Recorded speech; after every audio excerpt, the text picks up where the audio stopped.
Quad 66 here. In this video, I'm going to talk about some updates, particularly about looking at 2S here. So yeah, 2S. Isn't the point of Quad 66 to be 1S? Yeah. So the idea here is to look at 2S and kind of fly it around in the same space and get a good handle at what the performance envelope is on 2S. And then see and determine, okay, with 1S, are you just giving up too much? Are you leaving too much on the table? And should you jump on the bandwagon? So this particular build here is a 90mm frame, and it's what I call, or what I'm naming my frames, the Whoopster style. So it's oriented like a whoop, but obviously open props. In this case, it's 90mm. I'm running a Crazy BF4. It's the V1 1 to 2S board. It's got the integrated receiver, and I'm flying 0803 Happy model with the 16,000 kV motors, and I'm flying on the Afunta 55mm props. So I guess technically that makes it not a toothpick build because I'm not flying the magic 65mm props. I did try on a 110mm frame with 1102 13,500 kV motors had laying around, and that was just not going to work. It's just way too much. So with this one, I thought this could still be a good backyard flyer, and even with the 55mm props on here, I had to do like a 75% or throttle percentage, so taking off the top 25% of it, and then kind of got it to where it's flying pretty well. So yeah, definitely more power. Vertical, going straight out punch outs, definitely can get up a little higher, a little easier on this. And flight times were still good, about 4 minutes. But granted, that's going to be less than running two 1S packs back to back, right? Because even if you're only getting 3 minutes on 1S, 2 packs will give you 6 minutes, and this will give you 4 out of those same 2 packs.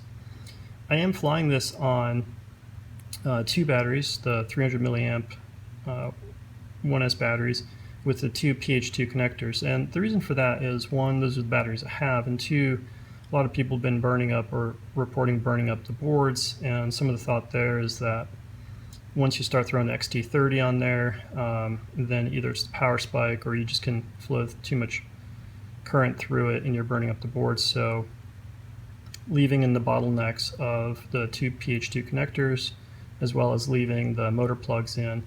The motor plugs really isn't about efficiency, it's just soldering to these boards is terrible. The motor pads are so tight together that it's just really miserable to solder to, and particularly with the heavier gauge wire on 1102, it would just be really tough to get it on there. So I got this tuned in. I didn't get all the prop wash out of it, didn't spend a huge amount of time tuning it. I got it pretty good, but overall, if you take a look at this, I'm really not getting that much more out of it as compared to the 1S, and that's mainly because I'm not really picking up more control. I'm picking up some more power. I can get up a little higher, a little easier, throw the split S a little bit further, but I can't really get in for the really tight, proximity maneuvers as easily as the 1S. And after flying this for a while, it was actually kind of a relief to go back to the 1S. Also, sound-wise, this thing does scream, and this is indoor weather. I'm flying, it's, I don't know, 110 out right now, so I'm the only one out there, and I'm not going to bug anybody because everybody's inside in air conditioning. But if I was flying this during the winter when people are outside, I'd feel bad for the neighbors. This is a little bit loud. It does kind of scream on you. But, okay, so overall, though, pretty good. So let's talk about the issues, though. This is the integrated receiver board, and I'll show you here a couple of things. These are some dropouts. I was having problems with the dropouts. The receiver really is terrible, and so we'll kind of cut over to showing you the frame and talking about that a little bit more. But okay, here's the dropouts. Okay, so here's the build. Again, as I said, 90mm, and you can see the Happy model 0803 is on here with these Afunta 55mm props. The layout of the frame is pretty straightforward. It's an X, and what I'm going to do that's going to be a little bit different, it's hard to see in here, but where the motor connectors are This space back here, if you flip the board to the normal whoop orientation, the motor connectors aren't going to be able to reach out the bottom, and this does. But anyways, what I'm going to update with is pushing this part right in here out just a little bit, so that way if you run the board kind of right side up, then you'll be able to just go ahead and drop that board straight in and run the motor wires from underneath if you want to do that. The main advantage to doing that would be to get these 0803s onto a bigger frame, because you can see here that by going up and over, we're using quite a bit of wire. And what that means is that on these 0803s, this is really as big as you want to go, is 90 millimeters. And so that means that you're locked into these 55 millimeter props. The 1102s do have a longer wire. Those will work on the 110 millimeter frame plugged in this orientation. Otherwise, what I did with this is the newbie drone camera canopy. I really wanted to use their goober, but to do the goober, you have to have a split camera with their BI camera in there. And so I did that. I bought the BI camera, and then I got a TBS Unified Nano Pro. Problem was that did not work off of this board.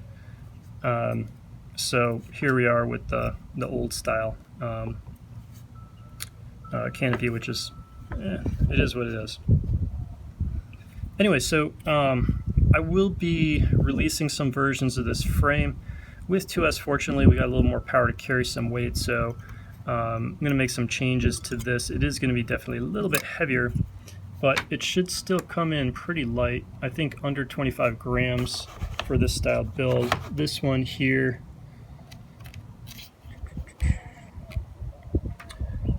just under 24 grams. So, you know, we've easily got a gram to play with. So on the 90 millimeter frame, you know, that should come in easily under 25 grams, or if you go to an external receiver, you know, under 26 grams.